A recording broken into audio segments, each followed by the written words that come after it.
Hey there, spring is sprung and Newcastle seems to be faring fairly well in the pandemic. What does that mean for the dev market?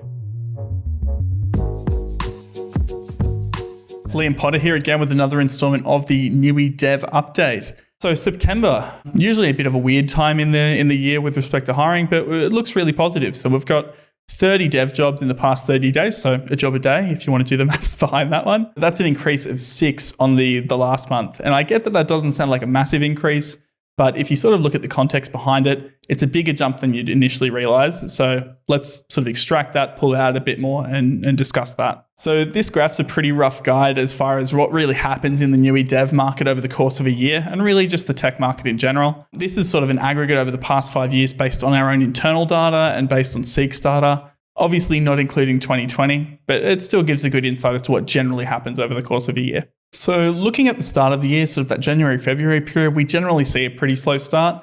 What ends up happening is that companies try to squeeze their hiring in sort of towards the October, November period, or realistically, they wait until March-ish. The December, January period, generally speaking, people are off on leave. Approvals take a fair bit longer than usual as a result. It's honestly like the dev market as a whole just has a really big hangover between December and realistically up until February.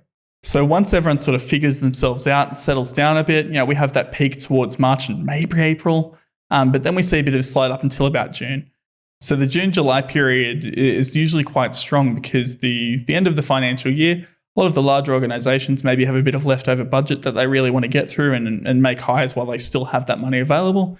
And then on the flip side, companies that maybe run out of their budget a bit quicker than they expected suddenly have access to a new year, new financials come July.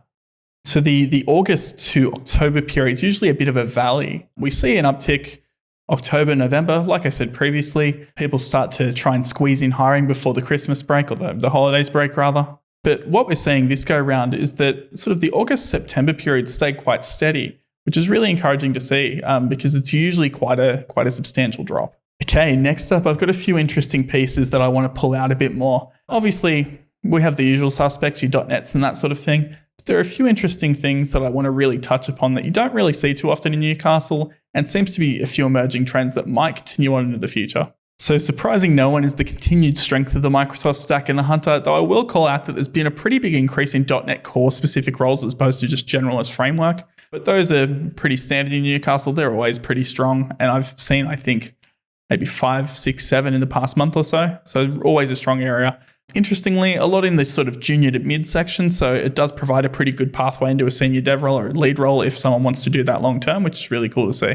One thing that's been surprising me quite a lot over the past few months is the need for mobile developers. Newcastle historically not really big of a market for mobile developers. And when there is, it's usually sort of the framework stuff like a React Native or a Cordova or a Xamarin or something like that. Now look, that market's still there. There's still a lot of organizations hiring that framework stuff, but there's been quite a strong uptick in native developers as well, which is really great to see. I commented on this in the last dev update in August, and I kind of thought it was maybe a one-off thing at that time, but it seems to be a continuing trend, and it looks like that's going to continue to be the case for a fair amount of time. So maybe we are seeing the start of a proper native mobile development market in Newcastle, which would be awesome. One thing I'm going to particularly pull out, on our books at the moment, we've got a Flutter role available, permanent Flutter role. Flutter obviously pretty new, stable releases like the start of 2019. So to see a company really pursuing Flutter as an option for their tech stack is awesome to see. I imagine we're going to get quite a lot of interest, not just from Newcastle, but beyond. If you want to know a bit more about that one, if you just want a bit of information, by all means, send me a message, give me a ring, whatever you want to do. Another thing I've seen are a lot of roles that have a partial or full remote element, and that's obviously the case during the pandemic, but it seems to be the case that a lot of these larger companies are moving to a remote-friendly or really a remote-first approach, which is really interesting to see considering the state of the market in Newcastle even 12 months ago. There was no shortage of dev teams in Newcastle that required you to be 100% on-prem, in office all the time, 9 to 5. You couldn't take anything home. You probably had a desktop workstation as opposed to a laptop. So it's been really interesting to see that transition into partial off-prem stuff and really how that's going to play out in the future. It sounds like there's a lot of big companies that are happy with how the partial remote and full remote thing has occurred.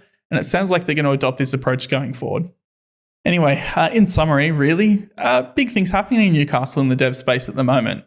Obviously, COVID's made it a bit of a weird year, as we all are aware. But the strength of hiring in the dev space in Newcastle is really retained. There's a slight decrease year on year, but it's maybe 1 to 5 roles per month. So we're pretty much business as usual. On that note, if you're looking for a new role, if you want a bit of information about anything that I've talked about here, if you're hiring people, really, I'm always happy to have a coffee, have a chat, and really let people pick my brain. Give me a ring, shoot me a message, whatever you want to do. Anyway, that's this episode of the Dev Update. Bye for now.